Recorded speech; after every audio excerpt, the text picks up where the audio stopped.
العالمين والصلاة والسلام على أشرف الأنبياء والمرسلين وعلى آله وصحبه أجمعين أما بعد فأعوذ بالله السميع العليم من الشيطان الرجيم من حمده ونفخه ونفثه عن أم سلمة رضي الله عنها قالت قال رسول الله صلى الله عليه وسلم إذا دخل العشر وأراد بعضكم أن يزحي فلا يمس من شعره وبشره شيئا وفي رواية فلا يأخذن الشعر ولا يكلمن زفرا وفي رواية من رأى هلال ذي الحجة وأراد أن يزحي فلا يأخذ من شعره ولا من أظفاره.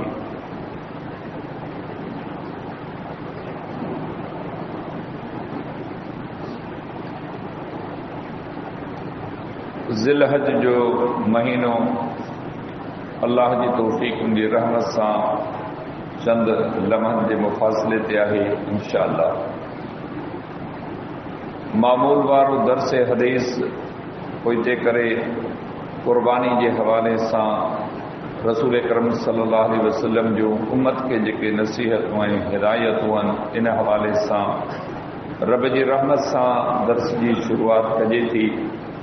इन मज़मून जी मुनासिबत सां अॼु जेका ही पहिरीं हदीस मुबारका मूं तव्हांजे साम्हूं बयानु कई आहे उहा उम्मुल मोमिनीन उम्मे सलमा रज़ी अल्लाहु ताला अन्हा खां रवायत थियल आहे त रसूलुल्लाह सल्लल्लाहु अलैहि वसल्लम ने फरमायो जॾहिं ज़िलहज जो ॾहों शुरू थिए ऐं तव्हां मां को क़ुर्बानी करण जो इरादो रखंदो हुजे त उहो पंहिंजे वारनि ऐं खल मां का शइ न लाहे ऐं हिक रवायत में आहे त उहो पंहिंजा वार न कटाए न ऐं हिक रवायत में आहे त जेको शख़्स ज़िलहज जो चंड ॾिसे ऐं उहो क़ुर्बानी करण जो इरादो रखंदो हुजे त उहो पंहिंजा न वार कटाए न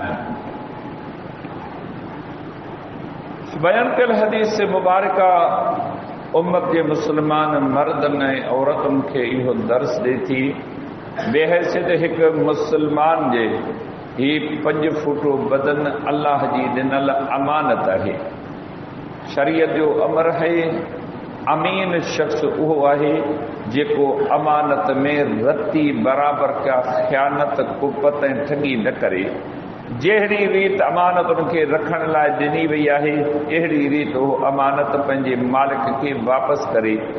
अल्लाह रब्बुल इज़्ज़त क़ुरान हकीम इरशाद फरमायो इन अल्लाह हश्तरा मिनल मोमिनीन अनफुसहुम व अमवालहुम बिअन्न लहुमुल जन्नह। बेशक अल्लाह मोमिन सां वापार कयो आहे, तिजारत कई आहे, सौदो कयो आहे।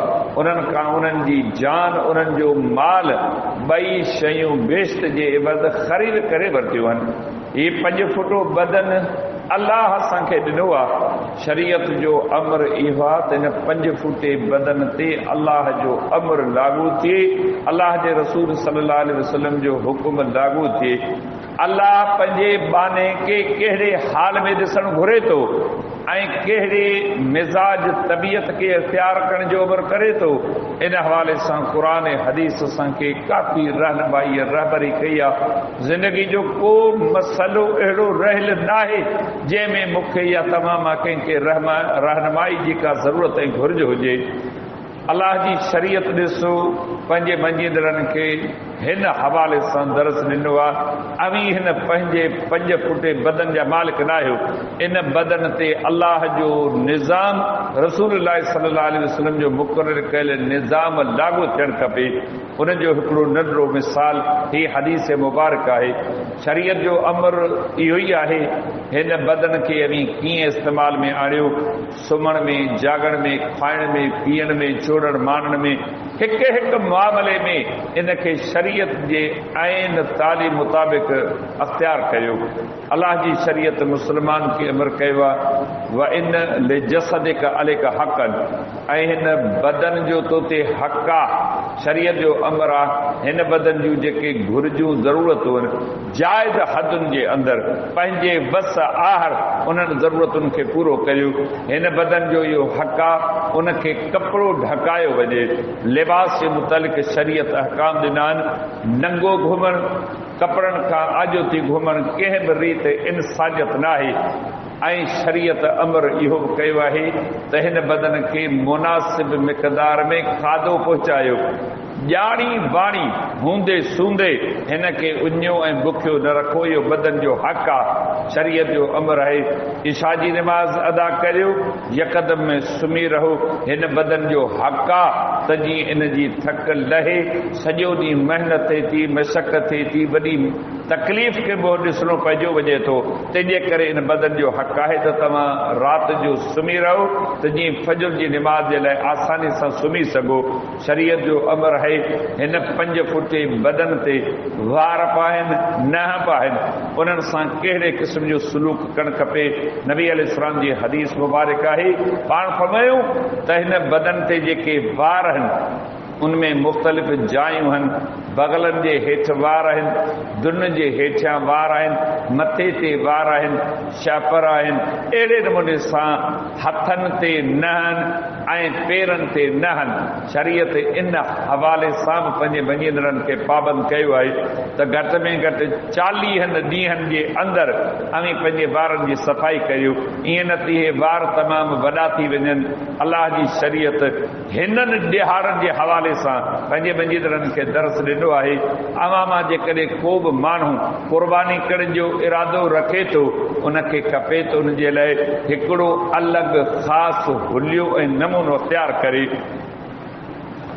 हाजी हज जे लाइ रवानो थिए थो, जॾहिं मीकात ते पहुचे थो, गुस्ल करे थो, एहराम बधे थो, लब्बैक अल्लाहुम्मा लब्बैक जा लफ़्ज़ ज़बान ते आणे थो, ॾिसंदड़ ॾिसी वठे थो, बिना ॿुधण जे उनखे ख़बर पवे थी त हाजी आहे या उम्रे ते वञे पियो। शरीयत अहिड़े तरीक़े सां मुस्लमान खे अमर कयो आहे, जॾहिं ज़िल हज जो चंड नज़र अचे, इन्हनि 10 ॾींहंनि में तव्हीं अहिड़े नमूने सां ज़िंदगी गुज़ारियो। उनजो मिसाल ॾींदे नबी अलैहिस्सलाम जन फरमायो, अवां मां को बि माण्हू क़ुर्बानी करण जो इरादो रखे थो, उनखे खपे अॻुवाट तयारी करे। ज़िलहज जे चंड नज़र अचण खां अॻु पंहिंजे मथे जे वारनि खे जेकॾहिं कूड़ाए मर्ज़ी वारो आहे, जेकॾहिं कटाए सवलो करे तॾहिं बि मर्ज़ी वारो आहे। पंहिंजा बग़ल जा वारनि उहे बि भले लाहे, दुन जे हेठि मौजूदु वारनि उन्हनि खे बि लाहे, पंहिंजे हथनि जा नहनि उहे बि लाहे, पेरनि जा नहनि उहे बि लाहे।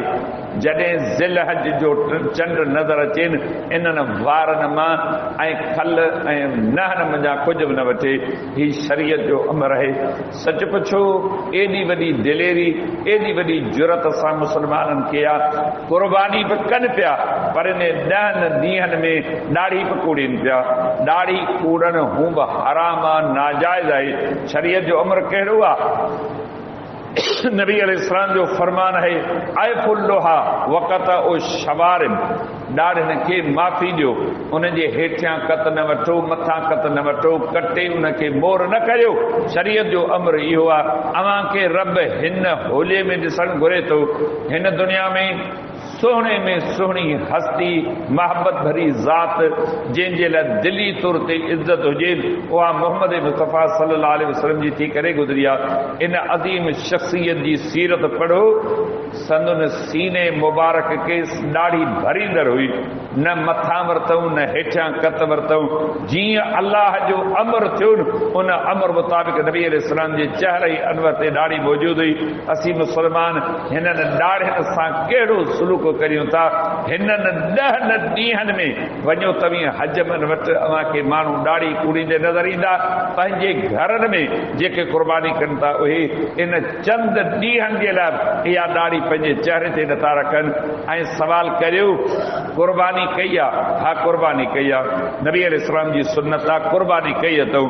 साल में इहो अमल नबी अलैहिस्सलाम जी सुन्नत सम्झी करे करे थो। हफ़्ते में 2 दफ़ा ॾाढ़ी कूड़ी थो। इन जे मुतालिक़ तुंहिंजो कहिड़ो ख़्याल आहे? हदीस जो अमर आहे। ही वार जेके आहिनि, इन्हनि वारनि ते बि अलाह जो अमर आहे। नबी अलैहिस्सलाम जो फरमान आहे, जेकॾहिं अव्हां जा वार अछा थी वञनि था, इन्हनि खे मेहंदी लॻायो। ही नबवी सुन्नत है। मेहंदी लगायो ता तो उन्हनि जो रंग तब्दील थिए, पर कारो रंग कतई न लगाईंदा कयो। इहा शइ तव्हांजे लाइ जाइज़ कान्हे। कोशिश करे सुन्नत ते अमल करे उन्हनि खे मेहंदी लगायो, शापरनि खे कटियो, दाढ़ी खे माफ़ी ॾियो। ही शरीयत जी तालीम आहे। नबी अलैहिस्सलाम जो फरमान आहे, जेकॾहिं कंहिंजी दाढ़ी में अच्छा वार थियनि था, मथे में अच्छा वार थियनि था, निचकड़े सां या कंहिं ॿी शइ सां सिर्फ़ अच्छा वार कढो, अलाह जी शरीयत मना कई आहे। ही बुज़ुर्गी इज़त जी निशानी आहे। इन अछनि वारनि जे करे अॻु में हो, हाणे जंहिं माहौल समाज में रहूं पिया न, इज़तूं मोकिलाए वयूं। अॻु में अछी दाढ़ी वारे जी इज़त हूंदी हुई, अदब हूंदो, एतिराम हूंदो, इल्म वारे जी इज़त हूंदी हुई, न्याणी सियाणी वॾी उमिरि जी औरत जी इज़त हूंदी। हिन समाज, माहौल, मुआशरे, पैसे, दुनिया जे असबाबनि, अखलाक, अदब, एतिराम, फज़ीलत, संजीदगी वञी जंग वसायो आहे। असां हिननि ॻाल्हियुनि खां वञूं ख़ाली थींदा। नबी अलैहिस्सलाम जन हिन ॾींहंनि जे लाइ अमर कयो आहे, अमा मुस्लमान हिन हुलिये नमूने में रहो जो ज़िलहज जे 10 ॾींहंनि में पंहिंजे वारनि ऐं कल ऐं नहन वग़ैरह जा न वठो। त क़ुर्बानी जा ॾिहाड़ा अलाह जी रहमत तौफ़ीक़ सां अचनि पिया। अॼु 29 ज़िलक़द आहे। सांझी चंड नज़र अचे या न अचे अलाह खे इल्म आहे। तंहिंजे करे जेके बि माण्हू क़ुर्बानी करण जो इरादो रखनि था, उन्हनि खे खपे त उहे सभु पंहिंजा मक़बूल मुताबिक़ कम सरंजाम ॾियनि। पर जेके क़ुर्बानी नथा कनि, ग़रीबनि, मिसकीननि, क़ुर्बानी करण जी ताक़त कान्हे, शरीयत उन्हनि खे बि बिशारत ऐं ख़ुशख़बरी ॾिनी आहे त तव्हां हिन ॾिहाड़नि जो क़दुरु करियो, ताज़ीम करियो। अवीं बि क़ुर्बानी करण वारनि वांगुरु पंहिंजे ॿारनि मां न वठो, नहनि खे न वठो। इहो हुकुम सम्झी त नबी अलैहिस्सलाम जन क़ुर्बानी करण वारनि खे मना कई आहे। असीं बि मुस्लमान आहियूं, ग़रीब आहियूं, क़ुर्बानी करे नथा सघूं। अलाह जी शरीयत अमर इहो कयो आहे, सम्झाणी इहा ॾी आहे। इहो बि क़ुर्बानी जे अजर ऐं सवाब जो हक़दार बणिजे थो। मुंहिंजो अलाह केॾो वॾो महिरबान आहे। नेकी, भलाई, अजर, सवाब जा रस्ता ॿुधाया। हिकिड़ो क़ुर्बानी जो पैसो ख़र्च करे अजर हासिल करे, ॿियो नबी अलैहिस्सलाम जी सुन्नत ते अमल करे। ज़हननि जो इहो आहे त अलाह राज़ी ते अजर मिले। अलाह उनखे बि ख़ाली हथे कोन थो घुटाए।